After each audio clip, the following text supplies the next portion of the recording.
Hello નમસ્કાર મિત્રો, દરેકનું હાર્દિક સ્વાગત છે. મિત્રો ધોરણ 10 વિષય ગુજરાતી પાઠ નંબર 8 છત્રી. મિત્રો સૌજન પોથીના પાઠનું સંપૂર્ણ સોલ્યુશન આ વિડીયોમાં કરીશું. તે પહેલાં ચેનલમાં નવા છો તો ફટાફટ ચેનલને સબસ્ક્રાઇબ કરી દેશો. તો મિત્રો જેની અંદર જોઈએ આપણે વિભાગ એ થી. સૌપ્રથમ જોડકા આપ્યા છે. પહેલું છે છત્રી સાહિત્ય પ્રકાર, તો કે તેનો સાહિત્ય પ્રકાર હાસ્ય નિબંધ છે. સંભવામી યુગે યુગે, તો કે એ આત્મકથા છે. ત્યારબાદ આગળ ખાલી જગ્યાઓ, જેની અંદર ત્રીજા નંબરે છત્રી કૃતિ ઓમ હાસ્યમ સંગ્રહમાંથી લેવામાં આવી છે.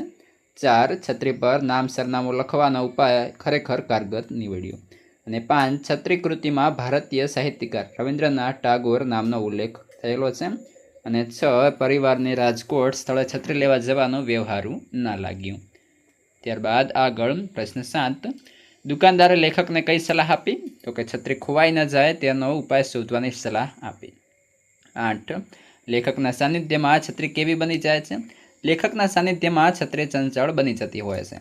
9 લેખકને કઈ છત્રી ગમી? તો કે લેખકને શ્યામલ શ્યામા છત્રી ગમી ગઈ.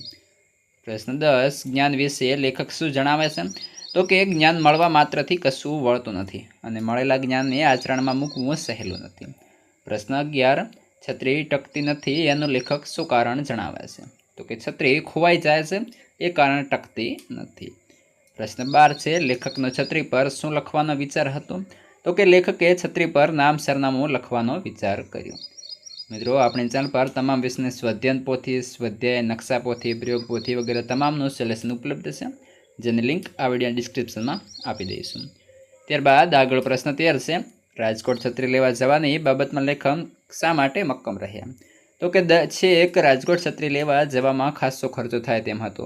સૌના મતે આટલા પૈસા ખર્ચીને ત્યાં જવું એ વ્યવહારું નહીં પણ મૂર્ખામી ભર્યું હતું. તેમ છતાં રાજકોટ છત્રી લેવા જવાની વાતમાં લેખક મક્કમ રહ્યા, કારણ કે તેમના મતે પૈસાનો પ્રશ્ન નહોતો. બીજાની છત્રી પરત કરવાની એ સજ્જનની ભાવના અને પ્રમાણિકતાની કદર કરવી જોઈએ, એવો એમનો દૃઢ મત હતો. પ્રશ્ન 14 છે છત્રી હાસ્ય નિબંધમાં લેખક ટાગોરની વાર્તાનો ઉલ્લેખ કરી શું કહેવા માંગે છે?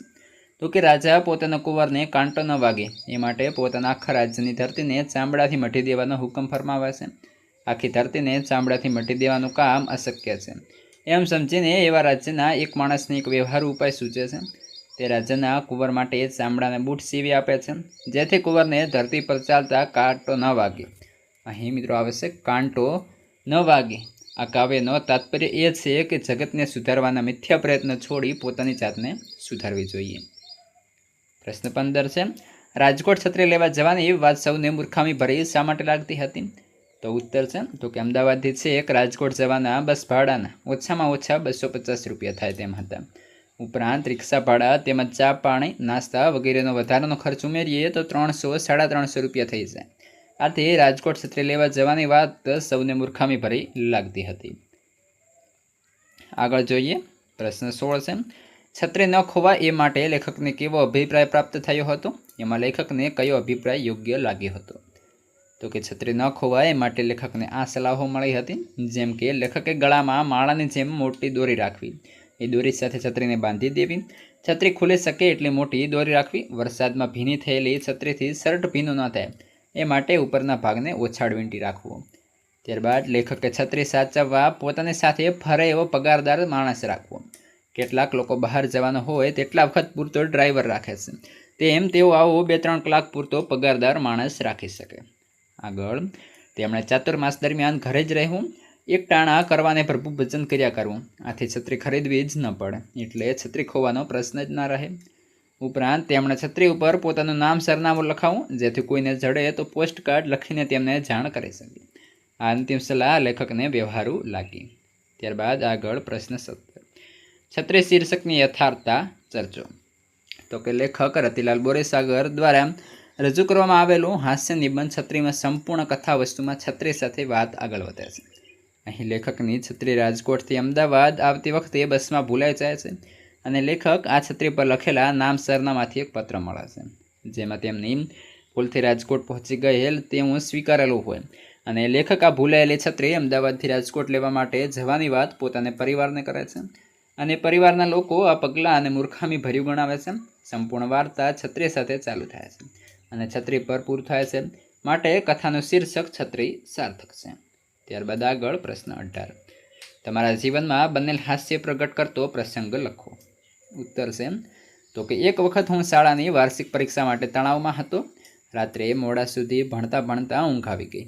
સવારે ઉઠીને હું ભણવાનું ચાલુ કર્યું, પણ મારા મનમાં પ્રશ્ન હતો, આજે હું ગુજરાતી વિષયની પરીક્ષા છે. હું પુનરાવર્તનમાં વ્યસ્ત હતો. ઘરે બધાએ નાસ્તો કરાવ્યો, તળપદી શુભેચ્છા આપી અને મેં શાળાનું બેગ લઈ પરીક્ષા માટે નીકળી ગયો. જેમ જ ક્લાસરૂમમાં બેઠો પેપર મળ્યું અને મેં જોયું તો અંગ્રેજી વિષયનું પેપર હતું. હું આશ્ચર્યચકિત થઈ ગયો. મને લાગ્યું કે કદાચ શિક્ષકે ભૂલથી ખોટું પેપર આપી દીધું હશે. મેં હાથ ઊંચો કરી શિક્ષકને પૂછ્યું, મેમ આજે ગુજરાતીનું પેપર નથી? તો આખો વર્ગ હસવા લાગ્યો અને મેં કહ્યું, આજે સ્પષ્ટ કાર્યક્રમ મુજબ અંગ્રેજીનું પેપર છે, ગુજરાતી કાલે છે. મને મારી જ ભૂલ પર ખૂબ હસી આવી. આખો દિવસ તો સમડાવું પેપર લખી લીધું, પણ એક પ્રસંગ આજે મિત્રો વચ્ચે હાસ્યનો વિષય બન્યા છે. આવો હાસ્યપ્રદ પ્રસંગ આપણને હસવાનું કારણ આપે છે અને કહે છે કે જિંદગી ખૂબ જ સુંદર છે જો આપણે થોડીક મજાક પણ માણીએ. મિત્રો ત્યારબાદ વિભાગ સી છે. મિત્રો વિડીયોને લાઇક ખાસ કરી દેશો અને ચેનલને સબસ્ક્રાઈબ પણ. જેની અંદર મિત્રો આપણે સાચી જોડણી લખવાની થશે, જેમાં મિનિટ આ રીતે લખાશે: રવિન્દ્ર, ચાતુર્માસ અને પ્રમાણિકતા. આગળ છે સાચી સંધિ છોડો. સજ્જન તો સત વત્તા જન, ચાતુર્માસ તો ચાતુઃ વત્તા માસ. આગળ સંધિ જોડો. સમ વત્તા યમ તો સંયમ, પ્રતિ વત્તા અક્ષ તો પ્રત્યક્ષ. આગળ સમાસ કૌંસમાંથી શોધીને લખો, જેમાં ચાતુર્માસ તો આવશે દ્વિગુ સમાસ. જોઈએ આગળ. પોસ્ટકાર્ડ, મધ્યમલોપી સમાસ. દુકાનદાર, ઉપપદ સમાસ. નામ સરનામું, દ્વંદ્વ સમાસ. જોડણી ભેદ થતો અર્થભેદ જણાવો, જેમાં સાલ તો વર્ષ આવશે અને બીજું સાલ છે તો ઓઢવાનું વસ્ત્ર થશે. અલંકાર ઓળખાવો. એક શ્યામલ શ્યામા છત્રી મને ગમે તો આવશે શ્લેષ અલંકાર. તમે ગળામાં માળાની જેમ મોટી દોરી રાખો તો આવશે ઉપમા અલંકાર. આગળ શબ્દોમાં કયો પ્રત્યય રહેલો છે તે જણાવો. ઉપદેશ તો પૂર્વ પ્રત્યય મિત્રો રહેલો છે. વિગતવાર તો તેમાં પણ પૂર્વ પ્રત્યય રહેલો છે. પ્રામાણિક તો પર વત્તા પ્રત્યય, અહીં મિત્રો પર પ્રત્યય રહેલો છે. આગળ જોઈએ સમાર્થી શબ્દો. ઉપાય તો યુક્તિ, ધરતી તો વસુધા, સલાહ તો શીખ અને નૃપ તો રાજા. ત્યારબાદ વિકલ્પોમાંથી સંજ્ઞાનો સાચો પ્રકાર આપણે શોધીને લખવાનું થશે. રાજકોટ તો એ વ્યક્તિવાચક સંજ્ઞા છે. માણસ તો જાતિવાચક સંજ્ઞા છે. લોકો સમૂહવાચક સંજ્ઞા થશે. ત્યારબાદ મૂર્ખાઈ તો એ ભાવવાચક સંજ્ઞા છે. અને જોઈએ આગળ પ્રશ્ન 27. રૂઢિપ્રયોગનો અર્થ જણાવો. કારગત નીવડવું તો અસરકારક નીવડવું. ઘટતું કરવું, યોગ્ય ઉપાય કરવો. ક્ષમાયાચના કરવી, માફી માંગવી, સંતોષ માનવો. કદર કરવી તો મૂલ્ય સમજાવવું, સન્માન કરવું. આગળ શબ્દ સમૂહ માટે એક શબ્દ. ટકી રહે તેવું મજબૂત તો ટકાઉ. અડગ રહે તે તો દઢ અણતા. પૈસા લીધા વિના આપેલું તો મફત અથવા નિઃશુલ્ક. આગળ વિરુદ્ધાર્થી શબ્દો. શ્યામ તો શ્વેત, ક્ષમા તો સજા, દઢ તો બરળ અથવા નિર્બળ, સ્થૂળ તો સૂક્ષ્મ, મૂર્ખાઈ શાણપણ, ટકાઉ તો બિનટકાઉપણું. અહીં આવશે મિત્રો, તમે સુધારે લખી લેશો બિનટકાઉપણું, તમારે ત્યાં લખવાનું થશે. આગળ છે માંગ્યા મુજબ વાક્ય પ્રયોગ કરો. છત્રીના સ્ટોરમાં જઈ મારાથી છત્રી મંગાઈ. કર્તરી બનાવવાનો છે તો કે મેં છત્રીના સ્ટોર પર જઈ છત્રી માંગી. 2. હું મક્કમ રહ્યો. કર્મણી બનાવો. મારાથી મક્કમ રહેવાયું. આગળ તળપદા શબ્દોની અંદર એ શબ્દ તમારે જાતે લખવાનો થશે, એ મળ્યો નથી એટલે. ત્યારબાદ આગળ છે વાર તો દિવસ અથવા વખત.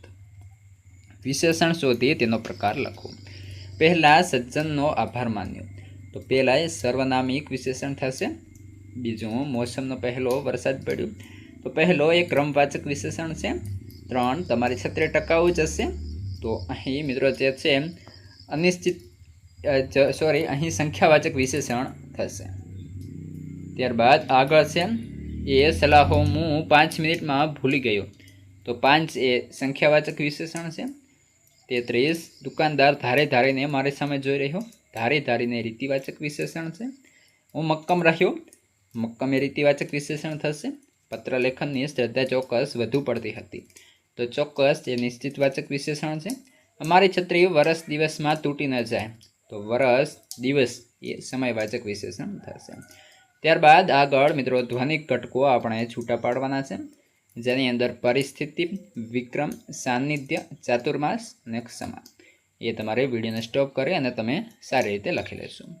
વધીએ છીએ આગળ, જેની અંદર માગ્યા મુજબ વાક્ય પ્રયોગ કરો.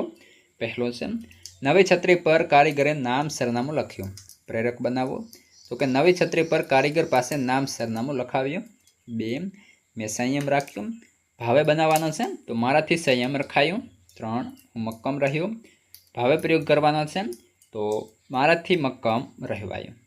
વધીએ છીએ આગળ, જેની અંદર મિત્રો આપણા વિભાગ ડી લેખન વિભાગ છે. નિબંધ લખવાના છે છત્રીની આત્મકથા. તો જોઈએ, હું એક છત્રી છું. મારી દુર્દશા જોઈને કદાચ તમને મારા પર દયા આવતી હશે. મારા રૂપ રંગ હવે પહેલાં જેવા રહ્યા નથી, છતાં જે પણ હું મારા માલિકને પહેલાં જેટલી જ ઉપયોગી છું. તમે મારા જીવનયાત્રા વિશે સાંભળશો તો તમને આનંદ થશે અને સંતોષ થશે. અમદાવાદમાં એક કારીગરના હાથે મારો જન્મ થયો. તેણે મારા જુદા જુદા અંગો જોડીને મને છત્રીનું રૂપ આપ્યું.